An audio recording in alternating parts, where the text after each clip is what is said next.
আজকে আমরা ইফতার বানাইনি আর তার অফিস থেকে আমাদেরকে ইফতার পাঠিয়েছে মানে অফিসের মাধ্যমে তো অন্য একটা রেস্টুরেন্ট থেকে পাঠাইছে।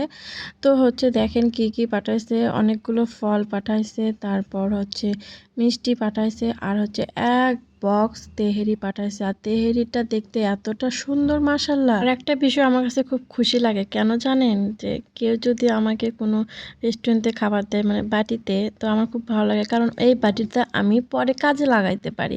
তো আপনাদের কাছে কেমন লাগে আর বাটি পাইলে আপনারা কি করেন তা আমাকে অবশ্যই কমেন্টে জানাবেন। আর আপনারা কই থেকে ভিডিও দেখতেছেন এটাও আমাকে কমেন্ট বক্সে জানাবেন। তো তারপর এই যে মিষ্টি দিয়েছে আমাদের কয়েক রকম, মিষ্টিগুলো দেখতে একদম লোভনীয় লাগতেছিল, আমার কাছে খুবই ভালো লেগেছে, মনে হচ্ছে কখন খাবো। তো তারপরে তেহরিটা দেখলাম, তেহরিটা দেখতেও সুন্দর আর অনেকগুলো মাংস দিয়েছে। এই বক্সে অনেকজন খাইতে পারবে, তাও 4-5 জন এমন খাবার আমাদেরকে পাঠাইছে। তো যারা আমাদেরকে মানে অফিসের মাধ্যমে আমরা পেয়ে থাকি, আর যারা পাঠাইছেন তাদেরকে অনেক ধন্যবাদ। ভিডিও দেখলে অবশ্যই কমেন্ট করবেন।